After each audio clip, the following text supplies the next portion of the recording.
ಕ್ಷೇತ್ರ ಪುನರ್ವಿಂಗಡಣೆ ಮಸೂದೆಯನ್ನ political demonetisation ಅಂತ ಕರೆದಿರುವಂತಹ ತಿರುವನಂತಪುರಂ ಕಾಂಗ್ರೆಸ್ ಸಂಸದ ಶಶಿ ತರೂರ್ ಇದನ್ನ ಜಾರಿಗೆ ತರದಂತೆ ಕೇಂದ್ರ ಸರ್ಕಾರವನ್ನ ಒತ್ತಾಯಿಸಿದ್ದಾರೆ.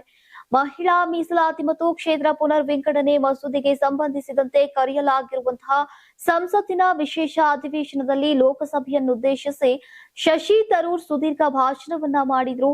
ನೀವು ಸಣ್ಣ ಆಗ್ಬೇಕಲ್ವಾ, ಅದು ಒಂದು ಉತ್ತಮ ಆಹಾರದಿಂದ ಸಣ್ಣ ಆಗ್ಬೇಕಲ್ವಾ. ಪ್ರತಿದಿನ ನಮ್ಮ ಜೀನಿ ಸ್ಲಿಮ್ ನ ಯೂಸ್ ಮಾಡಿ ಯಾವುದೇ ಸೈಡ್ ಎಫೆಕ್ಟ್ ಇಲ್ದಂಗೆ ನೀವು ಸಣ್ಣ ಆಗ್ತೀರಾ.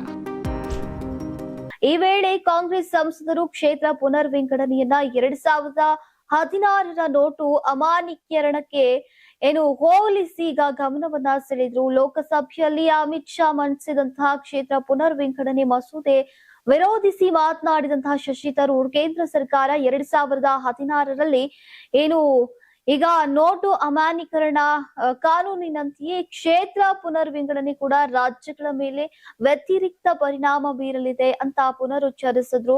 ಕ್ಷೇತ್ರ ಪುನರ್ವಿಂಗಡಣೆಯಿಂದ ಒಕ್ಕೂಟ ವ್ಯವಸ್ಥೆಗೆ ಧಕ್ಕೆ ಬರಲಿದೆ ಅಂತ ಆತಂಕವನ್ನ ವ್ಯಕ್ತಪಡಿಸಿರುವಂತಹ ಶಶಿ ತರೂರ್ ಈ ಮಸೂದೆಯನ್ನ ರಾಜಕೀಯ ನೋಟು ಅಮಾನ್ಯೀಕರಣ ಅಂತ ಹೇಳಿ ಆಶ್ಚರ್ಯನ ಮೂಡಿಸಿದ್ರು. ಈಗ ಇದೇ ವೇಳೆ ಶಶಿ ತರೂರ್ ಮಹಿಳಾ ಮೀಸಲಾತಿ ಕುರಿತಂತಹ ಕೇಂದ್ರದ ಉದ್ದೇಶದ ಬಗ್ಗೆ ಕೂಡ ಅನುಮಾನವನ್ನ ವ್ಯಕ್ತಪಡಿಸಿದ್ದಾರೆ. ಪ್ರಧಾನಿ ಮೋದಿ ಅವರು ನಾರಿ ಶಕ್ತಿಯ ಬಗ್ಗೆ ಮಾತನಾಡಿದ್ದಾರೆ.